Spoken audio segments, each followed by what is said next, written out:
आज की हमारी समिट का आयोजन एक बहुत महत्वपूर्ण समय हुआ है। विश्व अभी भी कोविड-19 और उसके दुष्प्रभावों से जूझ रहा है। वैश्विक इकोनॉमिक रिकवरी की प्रक्रिया में अभी भी अड़चनें आ रही हैं। जियोपॉलिटिकल घटनाएं भी नई चुनौतियां प्रस्तुत कर रही हैं। इस संदर्भ में भारत जापान पार्टनरशिप को और गहन करना सिर्फ दोनों देशों के लिए ही महत्वपूर्ण नहीं है, इससे इंडो पैसिफिक क्षेत्र और पूरे विश्व के स्तर पर भी पीस, प्रॉस्पेरिटी और स्टेबिलिटी को प्रोत्साहन मिलेगा। हमारा आपसी विश्वास, हमारे सिविलाइजेशनल टाइज, डेमोक्रेसी, फ्रीडम और रूल ऑफ लॉ जैसे हमारे साझा मूल्य हमारे संबंधों के मूल में है, उन्हें शक्ति प्रदान करते हैं। आज की हमारी चर्चा ने हमारे आपसी सहयोग को नई ऊंचाइयां तक ले जाने का मार्ग प्रशस्त किया है। हमने द्विपक्षीय मुद्दों के अलावा कई क्षेत्रीय और वैश्विक मुद्दों पर विचारों का आदान प्रदान किया। हमने यूनाइटेड नेशंस और अन्य अंतर्राष्ट्रीय मंचों पर भी अपना समन्वय बढ़ाने का निर्णय लिया। फ्रेंड्स, भारत जापान आर्थिक पार्टनरशिप में पिछले कई वर्षों में अभूतपूर्व प्रगति हुई है। दोनों देशों के बिजनेसेस में जबरदस्त विश्वास है, उत्साह है। जापान भारत में सबसे बड़े इन्वेस्टर्स में से एक विश्वस्त साथी है। डेडिकेटेड फ्रेट कॉरिडोर और Mumbai Ahmedabad high speed rail जैसे हमारे फ्लैगशिप प्रोजेक्ट्स में जापान का सहयोग उल्लेखनीय रहा है। हम इस योगदान के लिए बहुत बहुत आभारी हैं। Mumbai Ahmedabad high speed rail project में अच्छी प्रगति हो रही है। दोनों देश इस पर वन टीम वन प्रोजेक्ट की अप्रोच के साथ काम कर रहे हैं। यह प्रोजेक्ट भारत जापान पार्टनरशिप का एक बेहतरीन उदाहरण है। मुझे प्रसन्नता है कि हमने 2014 में निर्धारित 3.5 ट्रिलियन जापानीज येन का इन्वेस्टमेंट टारगेट पार कर लिया गया।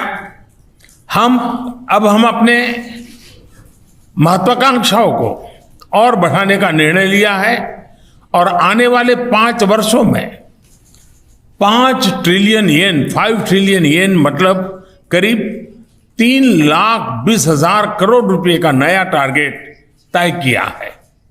आप सभी जानते हैं कि पिछले कुछ सालों में भारत ने व्यापक आर्थिक रिफॉर्म अपनाए हैं और ईज ऑफ डूइंग बिजनेस में बड़ी छलांग लगाई है।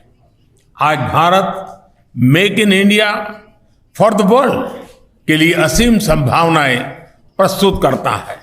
इस संदर्भ में जापानीज कंपनीज बहुत समय से एक प्रकार से हमारी ब्रांड एम्बेसडर्स रही है। हमारे बीच टेक्नोलॉजी और इनोवेशन सेक्टर्स में पार्टनरशिप में नए आयाम जुड़ रहे हैं। हम जापानी कंपनीज को भारत में अनुकूल माहौल उपलब्ध कराने के लिए प्रतिबद्ध हैं। आज लॉन्च किया गया India Japan industrial competitiveness partnership road map इसके लिए एक कारगर मैकेनिज्म सिद्ध होगा। जापान के साथ हमारी स्किल्स पार्टनरशिप भी इस दिशा में कारगर भूमिका निभाएगी। फ्रेंड्स, भारत और जापान दोनों ही सिक्योर, ट्रस्टेड, प्रिडिक्टेबल और स्टेबल एनर्जी सप्लाई के महत्व को समझते हैं। ये सस्टेनेबल इकोनॉमिक ग्रोथ के लिए, उस लक्ष्य को पाने और क्लाइमेट चेंज की समस्या से निपटने के लिए बहुत ही अनिवार्य है। हमारी क्लीन एनर्जी पार्टनरशिप इस दिशा में लिया गया एक निर्णायक कदम साबित होगा। कई अन्य महत्वपूर्ण बिंदुओं पर भी आज हमारे बीच सहमति बनी है, घोषणाएं हुई हैं। प्रधानमंत्री किशिदा की यह यात्रा Bharat Japan special strategic and global partnership में नए आयाम जोड़ने में सफल रही है। मैं एक बार फिर प्रधानमंत्री किशिदा और उनके डेलीगेशन का भारत में बहुत बहुत स्वागत करता हूं। धन्यवाद। Thank you sir. मोदी首相と、対話महत्वपूर्ण वर्ष है क्योंकि भारत और जापान के बीच कूटनीतिक संबंधों का ये 70वां वर्षगांठ है और मैंने विश्वास के संबंधों को और अधिक गहरा किया है। एक दूसरे के साथ आमने सामने बैठकर हमने बहुत ही गहन चर्चा करी है एक दूसरे के साथ। प्रधानमंत्री मोदी जी ने कहा है, उन्होंने हमें बहुत ही विनम्र रूप से हमें संवेदना व्यक्त की है जापान में आए भूकंप के लिए। आपके विनम्र शब्दों के लिए बहुत बहुत धन्यवाद। इस वक्त पूरा विश्व जो है यह कई घटनाओं की वजह से बहुत ही हिल गया है क्योंकि कई ऐसे घटनाक्रम हो रहे हैं विश्व में और भारत और जापान हम कई मूल्य साझा करते हैं जैसे कि लोकतंत्र, कानून का शासन। तो बहुत ज़रूरी है कि हम निकट साझेदारी करें और द्विपक्षीय संबंधों के माध्यम से और कई अन्य मंचों में जैसे कि क्वाड मंच प्रारूप में, ताकि हमें खुला और मुक्त हिंद प्रशांत क्षेत्र को सुनिश्चित कर सकें। हमने विचारों का आदान प्रदान किया और एक छोटे समूह में भी, सीमित सत्र में भी हमने बातचीत करी एक दूसरे के साथ। यूक्रेन की में स्थिति के बारे में भी हमने चर्चा की। रूस का जो आक्रमण है यूक्रेन में, ये बहुत ही गंभीर घटना है जो अंतर्राष्ट्रीय व्यवस्था की जड़ों को हिला देता है। तो हमें बहुत ही संकल्पवान रूप से प्रतिक्रिया करने की ज़रूरत है। मैंने अपने सारे विचार व्यक्त किए प्रधानमंत्री मोदी जी को। मैंने कहा कि जो भी एक पक्षीय प्रयास किए जा रहे हैं यथास्थिति को बदलने के लिए बल के प्रयोग से, इनको कभी भी अनुमति नहीं दी जानी चाहिए किसी भी क्षेत्र में। प्रधानमंत्री मोदी जी और मैं, हमने इस बात की पुष्टि करी कि हमें शांतिपूर्ण समाधान की ज़रूरत है सभी संघर्षों का अंतर्राष्ट्रीय कानून के आधार पर। और इन घटनाक्रमों की वजह से बहुत ज़रूरी है कि हमारे दोनों देश अपने प्रयास बढ़ाएं एक खुला और मुक्त हिंद प्रशांत सुनिश्चित करने के लिए। जापान भारत के साथ मिलकर इसके लिए अनुरोध करता रहेगा कि युद्ध विराम हो जाए और बातचीत के द्वारा इस संघर्ष का समाधान दिया जाए। और साथ में वह यूक्रेन और उसके जो आसपास के जो देश हैं उन सभी को हम समर्थन देते रहेंगे। जापान ने $10 बिलियन की आपात सहायता की घोषणा करी है। माफ करिए, $100 मिलियन की मानवीयता सहायता की घोषणा करी है यूक्रेन और बाकी आसपास के देशों के लिए। और हम और भी अतिरिक्त सहायता देंगे। हम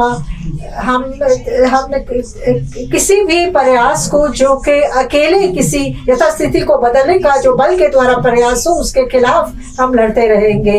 और हम दोनों ने ये कहा है कि हम अंतर्राष्ट्रीय और दूसरे मुद्दे जिसमें उत्तर कोरिया का मुद्दा भी शामिल है पर मिलकर काम करते रहेंगे। और प्रधानमंत्री मोदी ने हमें अबडक्शन के मामले में भी पूरा समर्थन देने का आश्वासन दिया है।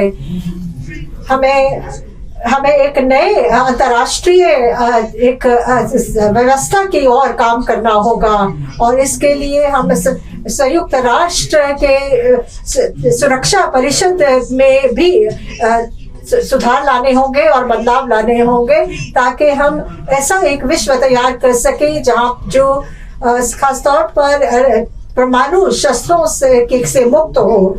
और इसके लिए हम भारत के साथ भी काम करते रहेंगे कि हम अपना सहयोग को और भी बढ़ाएं। और हम चाहेंगे कि जापान भारत आक्सा के जो कि भारत और जापान के बीच में सैन्य अभ्यास का संयुक्त प्रयास है, उसमें भी हम भारत के साथ सहयोग करते रहेंगे और उसको और आगे ले जाएंगे।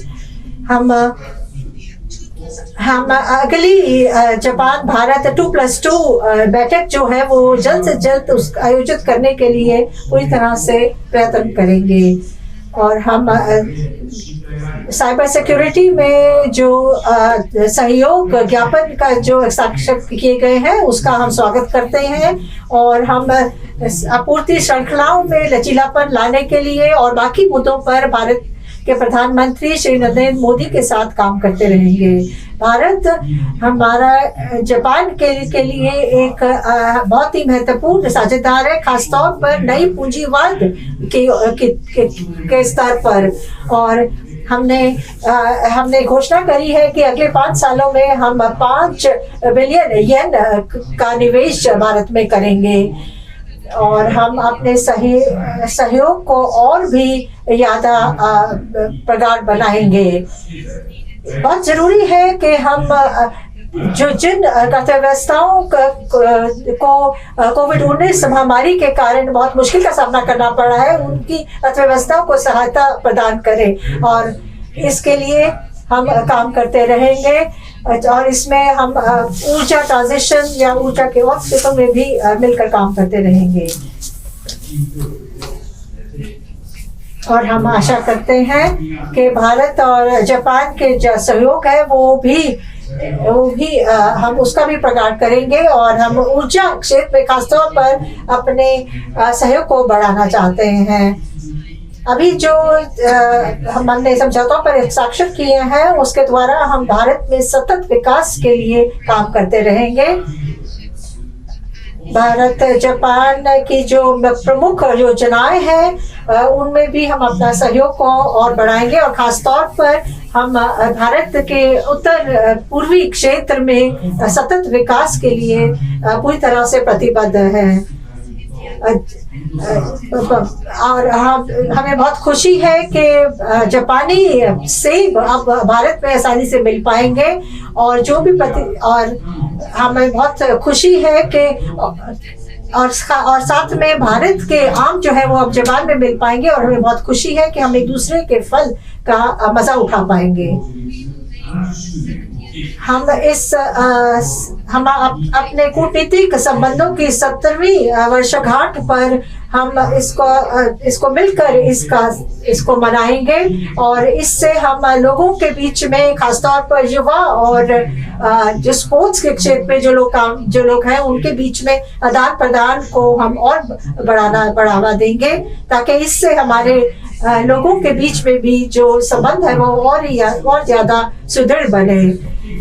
मुझे बहुत खुशी है कि और मैं आशा करता हूँ कि आगे से जो हमारे शिखर सम्मेलन है, जो हमारे प्रधानमंत्रियों के बीच में एक दूसरे के देश में यात्राएं होती हैं, उसकी कड़ी जो है वो हम फिर से बहाल कर सके और हम एक दूसरे के साथ मिलते रहें और काम करते रहें।